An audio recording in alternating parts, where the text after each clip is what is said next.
চলতে ফিরতে এই ছোট্ট দোয়াটি পড়ুন। আপনার জীবনে যা লাগবে, যখন যা লাগবে, আল্লাহ সব দিবেন। তো প্রিয় ভাই, চাইলে তো হবে না, আপনাকে মুত্তাকি হতে হবে।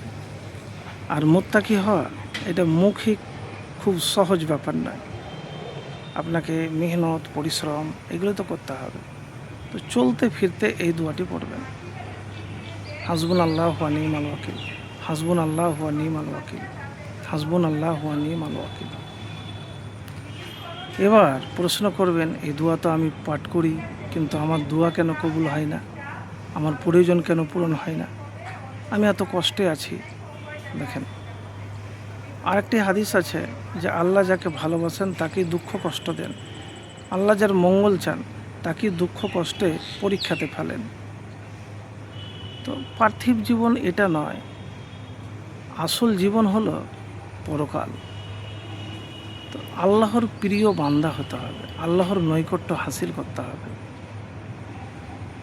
আরেকটি কথা আপনাকে বলবো যে জীবনে তো বহুবার আপনি হতাশ হয়েছেন, টেনশনে পড়েছেন, কি করবেন ভেবে চিনতে কুল কিনারা পাচ্ছেন না।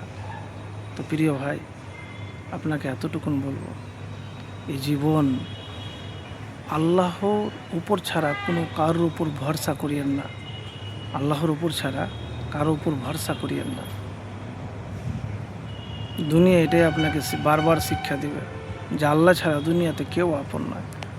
তো দোয়া কবুল হওয়ার জন্য সর্বপ্রথম যে কাজ আপনাকে করতে হবে সেটি হলো পবিত্রতা হাসিল করতে হবে। আপনার রোজগার পবিত্র, আপনার ইনকাম পবিত্র, সব কিছু আপনাকে পবিত্র হতে হবে। তো পবিত্র না হতে গেলে কিন্তু আপনার কোনো লাভ হবে না, আপনাকে আগেই বলছি। তো যাই হোক, আপনাকে পবিত্র হতে হবে এবং আপনাকে মুত্তাকি হতে হবে। তো মুত্তাকি মানে এর মানে কি? দেখেন, আল্লাহ যে সব জিনিস নিষেধ করেছেন, আদেশ করেছেন, নিষেধ এবং আদেশ এইগুলিকে যথাযথভাবে পালন করতে হবে, 100% পালন করতে হবে, ফাঁক রাখতে হবে না। তো সবসময় হাসবুনাল্লাহু ওয়া নি'মাল ওয়াকিল, হাসবুনাল্লাহু ওয়া নি'মাল ওয়াকিল, হাসবুনাল্লাহু ওয়া নি'মাল ওয়াকিল,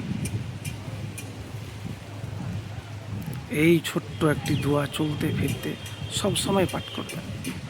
একবার পাঠ করেই তো দেখুন, ইনশাআল্লাহ ফলাফল পাবেন।